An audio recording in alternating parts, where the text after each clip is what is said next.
आज की इस वीडियो में बिहार बोर्ड द्वारा जारी किया गया ईपीएस का मॉडल पेपर 2022 की कंप्लीट सॉल्यूशन करेंगे, जो आपके 2022 की इंटर की परीक्षा में 100% आएंगे, यानी गारंटी आएंगे। सो आप लोग इस वीडियो को कंप्लीट जरूर देखिए, साथ ही साथ वीडियो को लाइक करके अपने दोस्तों को भी शेयर कीजिए, जिससे आपके दोस्तों को भी फायदे हो सके। और यदि आप चैनल में नए हैं तो चैनल को सब्सक्राइब करके बेल आइकन को जरूर प्रेस कीजिए, जिससे हमारी हर नए वीडियो का नोटिफिकेशन आपको सबसे पहले मिले और आप उन वीडियोज को सबसे पहले देख पाएं। तो चलिए आज की इस वीडियो को स्टार्ट करते हैं। और यहाँ पे आप लोग देख सकते हैं इंटरमीडिएट एग्जामिनेशन 2022 एनुअल यानी वार्षिक मॉडल सेट है आईकम का यानी कॉमर्स का, एंटरप्रेन्योरशिप यानी उद्यमिता का, जिसका सब्जेक्ट कोड है 218 और पूर्णांक यानी फुल मार्क्स है 100। आप लोगों को समय यानी टाइम दिया जाएगा 3 घंटे 15 मिनट, जिसमें से आप लोगों को 70 objective question, 20 short answer type question और 6 जो है लॉन्ग आंसर टाइप क्वेश्चन दिया जाएगा। यानी टोटल आप लोगों को 96 क्वेश्चन दिया जाएगा, जिसमें से 70 क्वेश्चन ऑब्जेक्टिव रहेगा। ठीक है, तो चलिए हम लोग फटाफट से नीचे चलते हैं। आप लोग वीडियो को पॉज करके यानी वीडियो को रोक करके, ठीक है, इसको पढ़ लीजिएगा। ये डायरेक्शन सबको आप लोग पढ़ लेना। ठीक, तो चलिए हम लोग नीचे चलते हैं, क्वेश्चन की ओर बढ़ते हैं। तो आप लोग यहाँ पे देख सकते हैं section A objective type questions, खंड आ वस्तुनिष्ठ प्रश्न। प्रश्न संख्या 1 से 70 तक के प्रत्येक प्रश्न के साथ 4 विकल्प दिए गए हैं, जिनमें से एक सही है। अपने द्वारा चुने गए 35 प्रश्नों के सही विकल्प को OMR शीट पर चिन्हित करें। प्रत्येक के लिए 1 अंक निर्धारित है। Question number 1 to 70 have 4 options, out of which only one is correct. You have to mark your selected option of 35 question on the OMR sheet. Each question carries 1 mark, यानी प्रत्येक क्वेश्चन के बदले आप लोगों को 1 नंबर दिया जाएगा। तो आप लोगों को कितना बनाना है, तो टोटल आप लोगों को 35 ऑब्जेक्टिव क्वेश्चन बनाना है 70 में से। ठीक है, टोटल क्वेश्चन 70, आप लोगों को बनाना कितना है, तो मात्र 35। तो चलिए हम लोग इस वीडियो को आगे बढ़ाते हैं। तो ईपीएस का 2022 की इस मॉडल पेपर का जो फर्स्ट क्वेश्चन है, यानी पहला क्वेश्चन, अवसर और उद्यमी के मध्य संबंध है। The relationship between opportunity and entrepreneur is of, यानी अवसर और उद्यमी के मध्य जो संबंध है वो किस प्रकार का है। तो एक का सही आंसर होगा ऑप्शन ए, पानी और मछली का, यानी वाटर एंड फिश का। तो एक का सही आंसर क्या हो गया, ऑप्शन ए। चलिए आगे देखते हैं। नेक्स्ट हम लोगों का देखिए यहाँ पे दूसरा नंबर क्वेश्चन, आर्थिक नीतियां क्या निर्धारित करती है। इकोनॉमिक पॉलिसीज डिटरमाइन व्हाट, मतलब कि आर्थिक नीतियां क्या निर्धारित करती है। तो 2 का सही आंसर होगा ऑप्शन सी, व्यवसाय की दिशा एवं मात्रा। Direction and volume of business, यानी व्यवसाय की दिशा एवं मात्रा को आर्थिक नीतियां निर्धारित करती है। तो 2 का जो सही आंसर होगा वो ऑप्शन सी होगा। चलिए आगे देखते हैं। नेक्स्ट हम लोगों का देखिए तीसरा नंबर क्वेश्चन, क्वेश्चन नंबर 3, व्यवसाय का नियामक ढांचा किससे संबंधित होता है। Business regulatory framework is concerned with what, यानी व्यवसाय का नियामक ढांचा जो होता है ना, वो किससे संबंधित होता है। तो 3 का सही आंसर होगा ऑप्शन सी, व्यवस्थापन यानी रेगुलेशन से। याद रखिएगा कि व्यवसाय का नियामक ढांचा व्यवस्थापन से संबंधित होता है। तो सही आंसर हो जाएगा ऑप्शन सी। चलिए आगे बढ़ते हैं। नेक्स्ट हम लोगों का देखिए चौथा नंबर क्वेश्चन, आर्थिक सहायता है, सब्सिडी इज। तो आर्थिक सहायता है पुनः भुगतान यानी रीपेमेंट। तो इस 4 का सही आंसर हो जाएगा ऑप्शन सी, पुनः भुगतान, जिसका इंग्लिश होता है रीपेमेंट। यानी आप लोगों को सी नंबर में टिक कर देना है।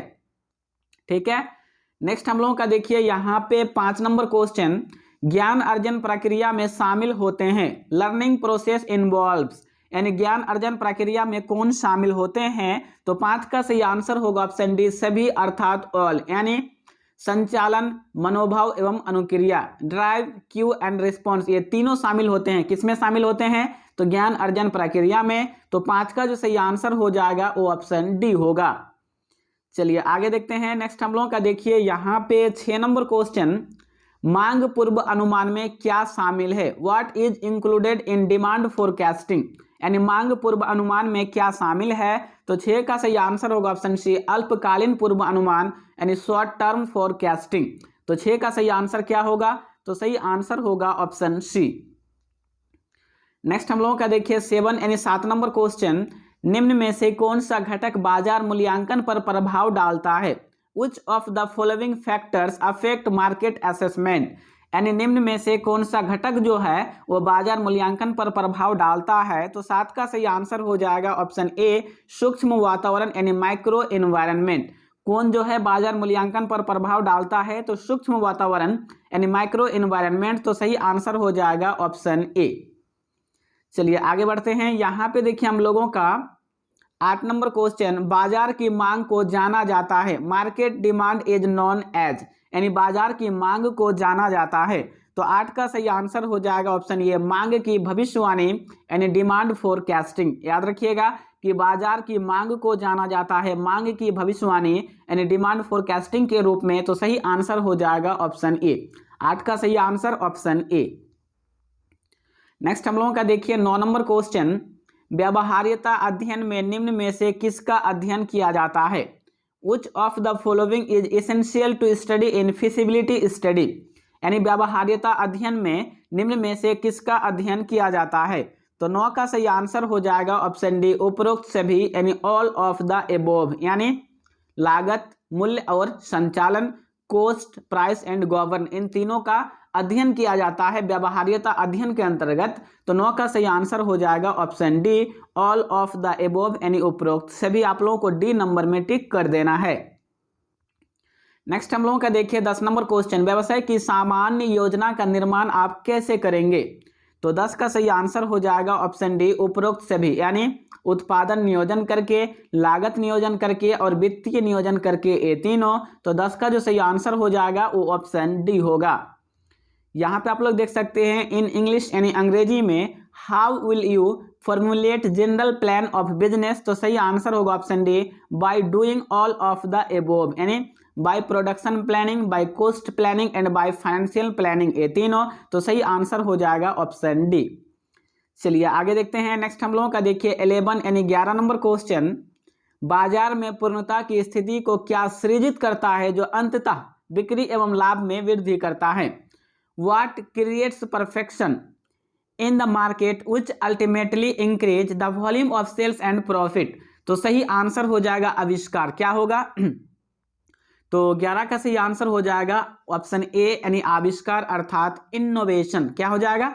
तो इनोवेशन हो जाएगा।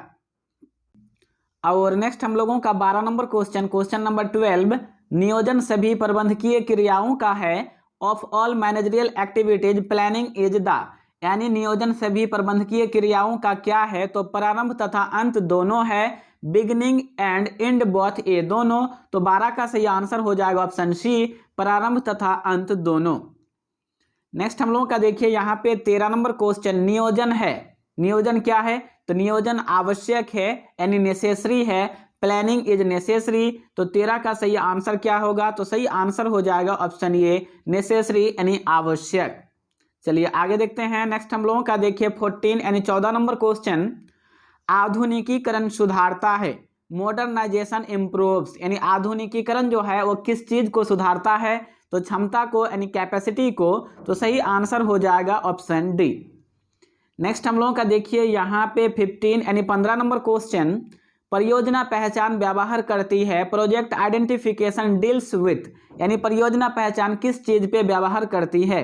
तो 15 का सही आंसर हो जाएगा ऑप्शन ए, व्यवहार्य परियोजना विचार से, विएबल प्रोजेक्ट आइडिया से। तो सही आंसर हो जाएगा ऑप्शन ए।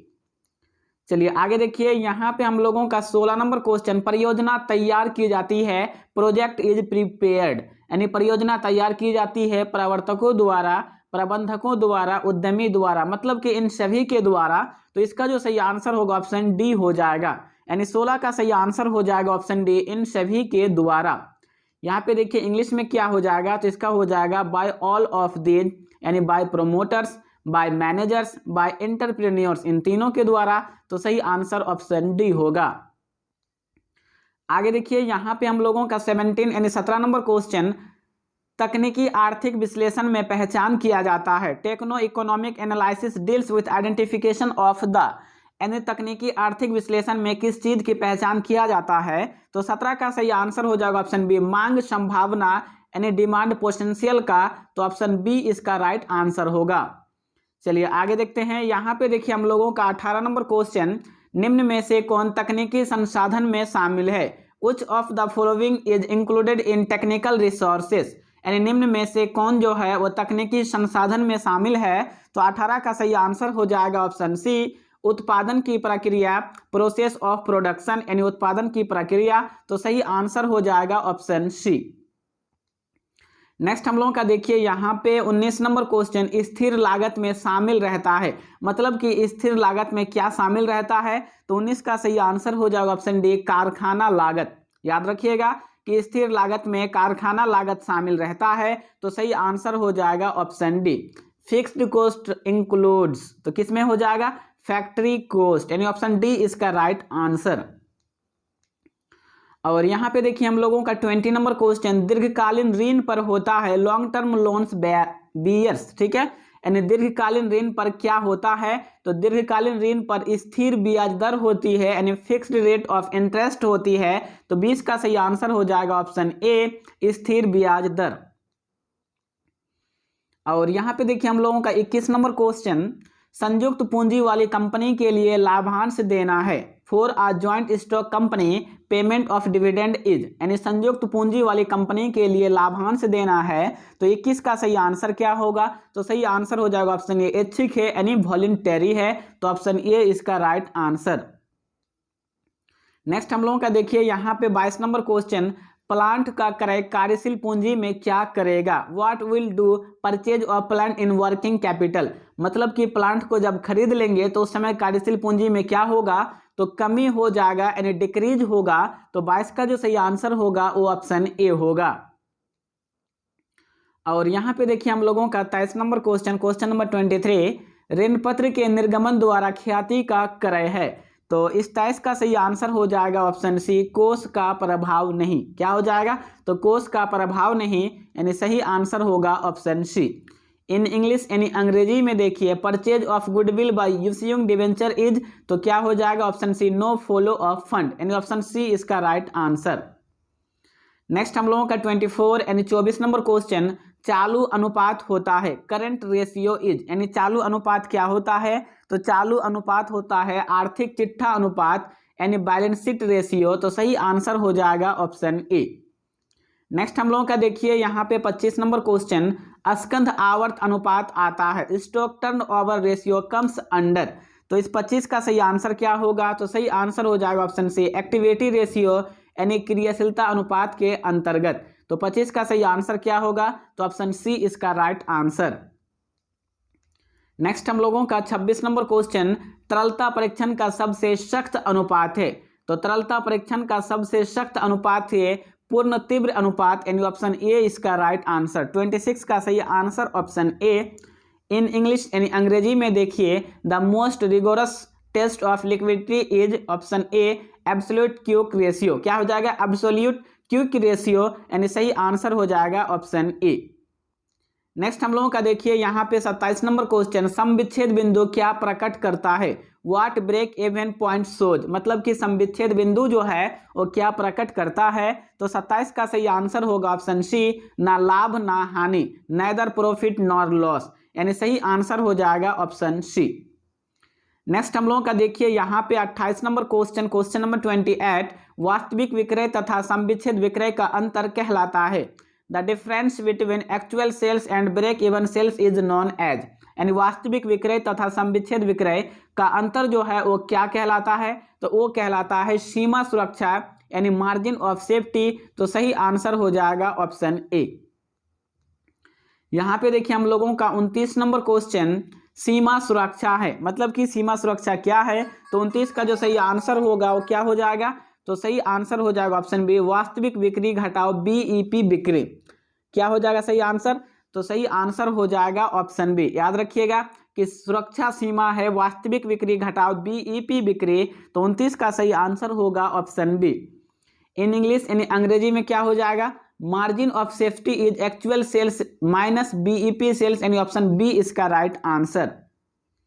नेक्स्ट हम लोगों का यहाँ पे देख सकते हैं 30 नंबर क्वेश्चन, अंशदान है।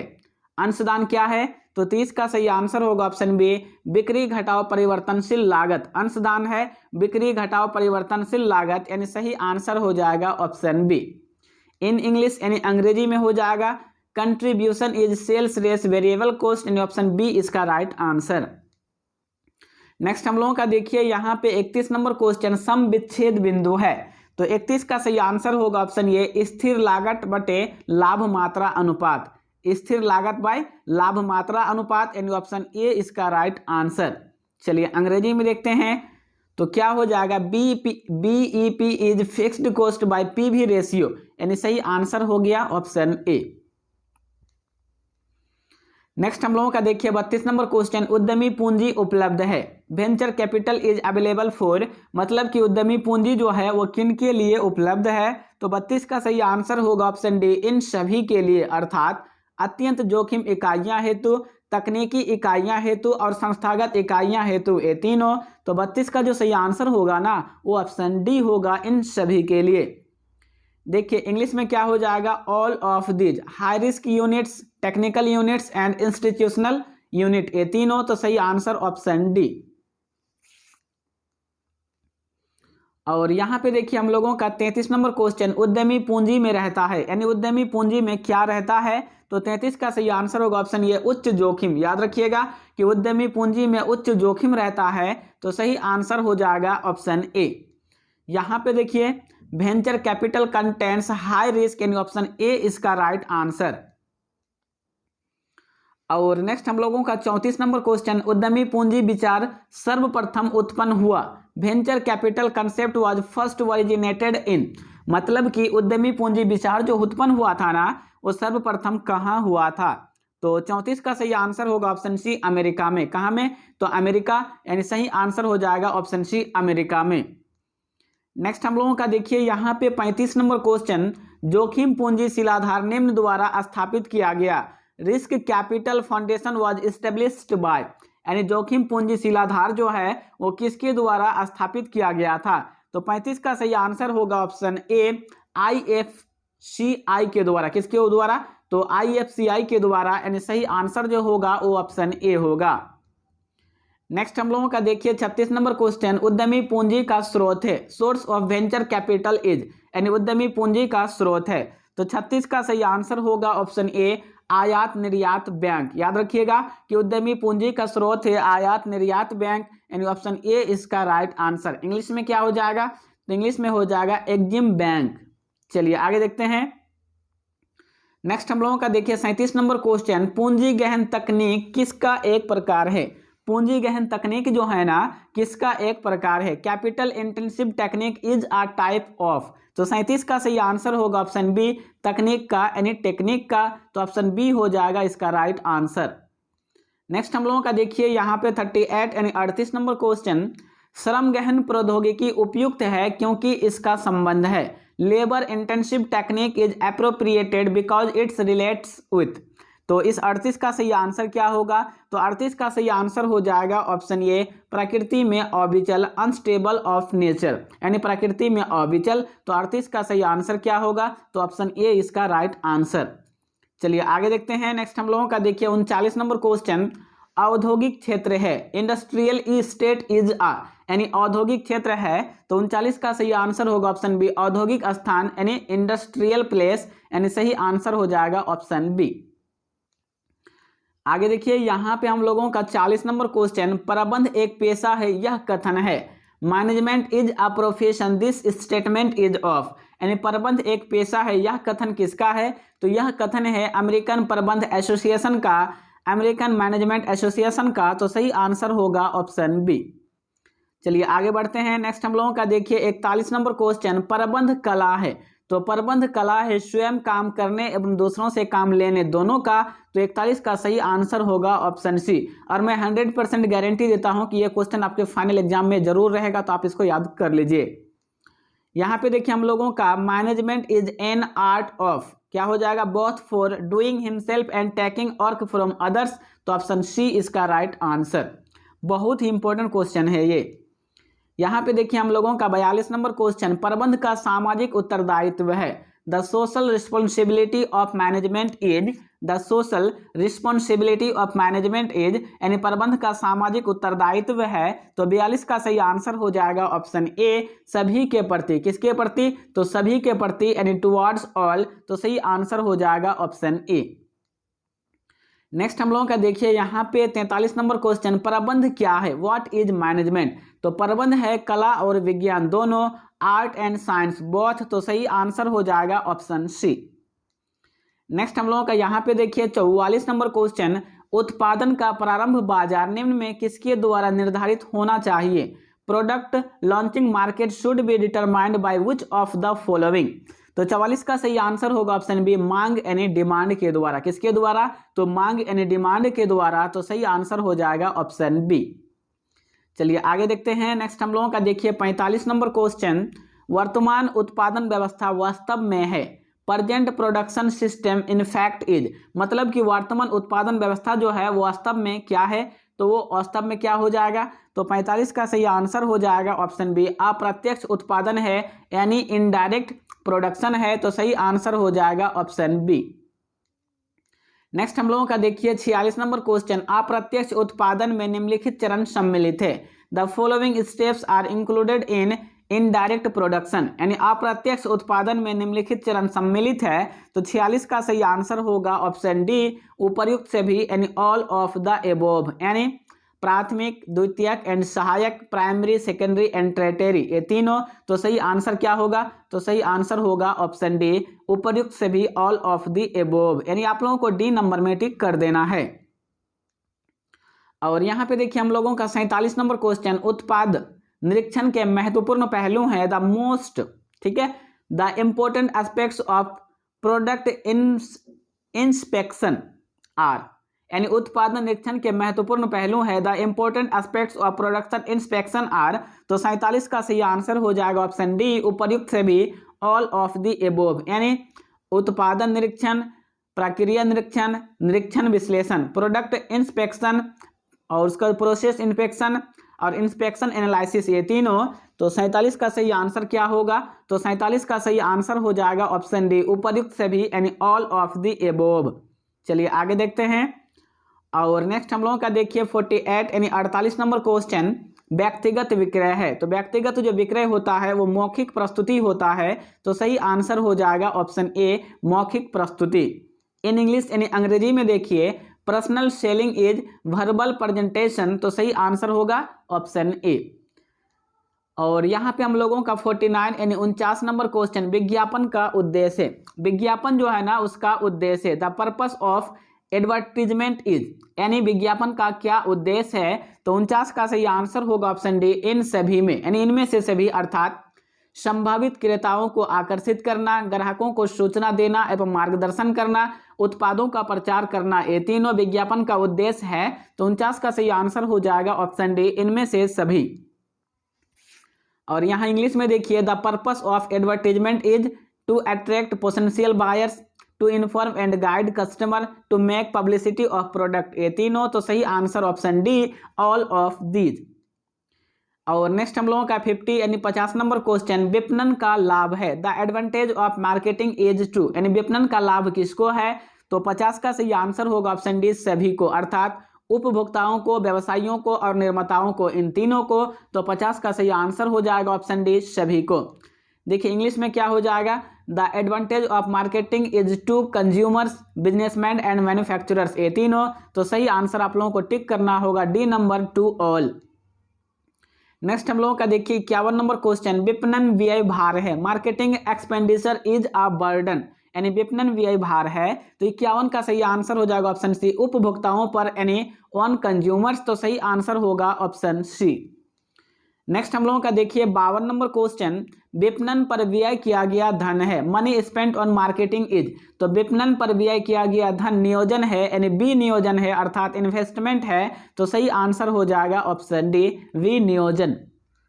नेक्स्ट हम लोगों का देखिए यहाँ पे 53 नंबर क्वेश्चन, लाभांश है, डिविडेंड इज। तो लाभांश क्या है, तो 53 का सही आंसर होगा ऑप्शन बी, लाभ का नियोजन, एप्रोप्रिएशन ऑफ प्रॉफिट। याद रखिएगा कि लाभांश है, लाभ का नियोजन, एप्रोप्रिएशन ऑफ प्रॉफिट। तो सही आंसर हो जाएगा ऑप्शन बी।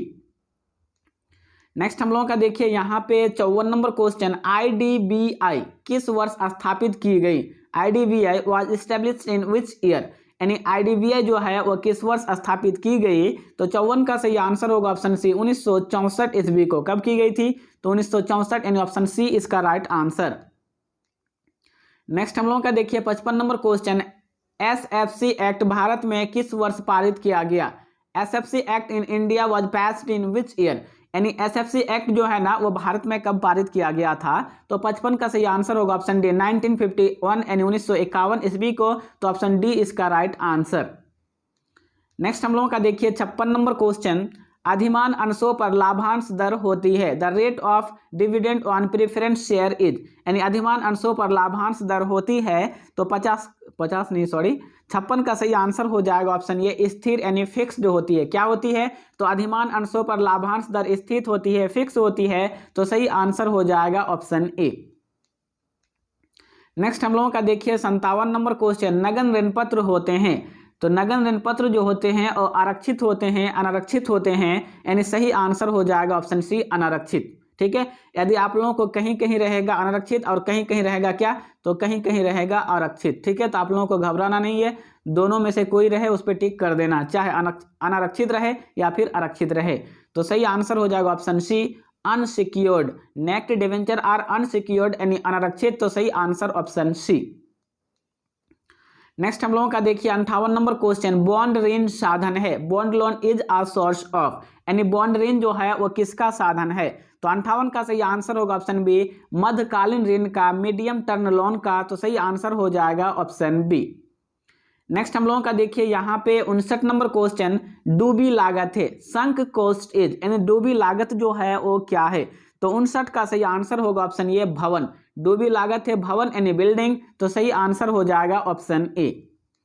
चलिए आगे देखते हैं। नेक्स्ट हम लोगों का 60 नंबर क्वेश्चन, स्थिर लागत का उदाहरण है, the example of fixed cost is, यानी स्थिर लागत का उदाहरण है। तो 60 का सही आंसर हो जाएगा ऑप्शन सी सामग्री लागत। याद रखिएगा कि स्थिर लागत का उदाहरण है सामग्री लागत, यानी सही आंसर हो जाएगा ऑप्शन सी।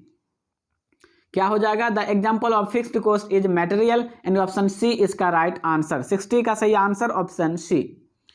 नेक्स्ट हम लोगों का देखिए 61 नंबर क्वेश्चन, कौन जो है वो मूल लागत में शामिल नहीं है? कौन मूल लागत में शामिल नहीं है? तो 61 का सही आंसर होगा ऑप्शन सी अप्रत्यक्ष व्यय, which is not included in prime cost. तो हो जाएगा ऑप्शन सी इनडायरेक्ट एक्सपेंस, यानी सी नंबर इसका राइट आंसर। नेक्स्ट हम लोगों का देखिए 62 नंबर क्वेश्चन, लागत का तत्व है, the element of cost is, यानी लागत का तत्व कौन है? तो 62 का जो सही आंसर होगा ना वो ऑप्शन डी हो जाएगा, इनमें से सभी। 62 का सही आंसर होगा ऑप्शन डी ये सभी, अर्थात सामग्री, श्रम और व्यय ये तीनों, मटेरियल, लेबर एंड एक्सपेंसेज ये तीनों। तो 62 का सही आंसर हो जाएगा option D all of these, यानी इनमें से सभी। आप लोगों को डी नंबर में टिक कर देना है। और यहाँ पे देखिए हम लोगों का 63 नंबर क्वेश्चन, चल लागत का श्रेष्ठतम उदाहरण है, मतलब चल लागत जो है ना उसका श्रेष्ठतम उदाहरण कौन सा है? तो इसका जो सही आंसर होगा वो क्या हो जाएगा 63 का? तो 63 का सही आंसर हो जाएगा ऑप्शन बी सामग्री लागत। क्या हो जाएगा? तो ऑप्शन बी इसका राइट आंसर, यानी सामग्री लागत। यहाँ पे देखिए the best example of variable cost is material cost, यानी 63 का सही आंसर ऑप्शन बी। नेक्स्ट हम लोगों का देखिए 64 नंबर क्वेश्चन, कुल लागत में शामिल है, टोटल कॉस्ट इंक्लूड्स, यानी कुल लागत में कौन शामिल है? तो 64 का सही आंसर हो जाएगा ऑप्शन डी उपरोक्त सभी, ऑल द एबोव, यानी मुख्य लागत, कारखाना लागत, उत्पादन लागत ये तीनों, prime cost, work cost and production cost ये तीनों। तो 64 का जो सही आंसर होगा ना वो ऑप्शन डी हो जाएगा। सही आंसर क्या होगा? तो सही आंसर होगा ऑप्शन डी। नेक्स्ट हम लोगों का देखिए 65 नंबर क्वेश्चन, समृद्धि को प्रभावित करने वाले तत्व हैं, element affecting growth rate is, यानी समृद्धि को प्रभावित करने वाले तत्व जो है वो कौन कौन से हैं? तो 65 का सही आंसर हो जाएगा ऑप्शन डी इनमें से सभी, अर्थात ऑल ऑफ दीज, यानी प्रतियोगिता, तकनीक में परिवर्तन और सृजनशीलता ये तीनों, यानी कंपटीशन, चेंज इन टेक्नोलॉजी और क्रिएटिविटी ये तीनों। तो सही आंसर हो जाएगा ऑप्शन डी। चलिए आगे देखते हैं। नेक्स्ट हम लोगों का देखिए 66 नंबर क्वेश्चन, प्रारंभिक चरण में उत्पादन होता है, प्रारंभिक चरण जो है उसमें कितना उत्पादन होता है? तो उसमें सीमित मात्रा में उत्पादन होता है। तो सही आंसर होगा ऑप्शन ए। इन इंग्लिश यानी अंग्रेजी में production in the startup as in limited quantity, यानी सही आंसर होगा ऑप्शन ए। नेक्स्ट हम लोगों का देखिए 67 नंबर क्वेश्चन, व्यवसाय से संबंधित कानून है, laws related to business is, ठीक है। ऑप्शन ए कंपनी अधिनियम 2013, साझेदारी अधिनियम 1932, अनुबंध अधिनियम 1872 ये सभी। Company act 2013, partnership act 1932, contract act 1872, option D ये सभी ऑल ऑफ दिस। आप लोग जो है इस 67 यानी 67 का आंसर को कमेंट बॉक्स में जरूर कमेंट कीजिए। काफी इंपॉर्टेंट क्वेश्चन और आसान भी था। देखिए 68 नंबर क्वेश्चन, प्रदूषण के कारण कौन कौन से हैं? तो प्रदूषण के कारण है मोटर गाड़ियों तथा यातायात, जंगलों की कटाई और बढ़ती हुई जनसंख्या, ये तीनों। तो इसका जो सही आंसर होगा ना वो ऑप्शन डी होगा, ये सभी। The causes of population are motor vehicle and traffic, deforestation, ठीक है, डिफोरेस्टेशन, इंक्रीजिंग पॉपुलेशन, ये तीनों। तो सही आंसर होगा option D all of these, यानी आप लोगों को डी नंबर में टिक करना होगा। यहाँ पे देखिए हम लोगों का 69 नंबर क्वेश्चन, साहसी का कर्तव्य है। तो 69 का सही आंसर क्या होगा? तो सही आंसर होगा ऑप्शन डी इनमें से कोई नहीं। Duty of entrepreneur is none of this, इनमें से कोई नहीं, यानी ऑप्शन डी इसका राइट आंसर। नेक्स्ट हम लोगों का 70 यानी 70 नंबर क्वेश्चन, उद्यमी के दायित्व है। रिस्पॉन्सिबिलिटी ऑफ एंटरप्रेन्योर इज, यानी उद्यमी के दायित्व क्या क्या है? तो समाज के प्रति है, सरकार के प्रति है और पर्यावरण के प्रति है, ये तीनों। तो 70 का सही आंसर हो जाएगा ऑप्शन डी उपरोक्त सभी। Towards society, towards government, towards environment, ये तीनों। तो सही answer option D all the above. तो इसका सही आंसर क्या हो जाएगा? तो ऑप्शन डी। और फ्रेंड्स अभी तक मैंने आप लोगों को टोटल 70 ऑब्जेक्टिव क्वेश्चन बता चुका हूं। तो इस 70 में से आपको कितने का आंसर याद था कमेंट बॉक्स में जरूर कमेंट कीजिएगा। और इससे पहले हम लोगों ने account BSc EPS economics Hindi English का कर लिया था। यदि आपने वो वीडियो नहीं देखे हैं तो यहाँ पे वो वीडियो आपको मिल जाएगा, देखिए इस जगह पे, तो आप उसे जरूर देख लीजिए। तो आज की इस वीडियो में यहीं तक, मिलते हैं कल की नेक्स्ट वीडियो में, तब तक के लिए बाय।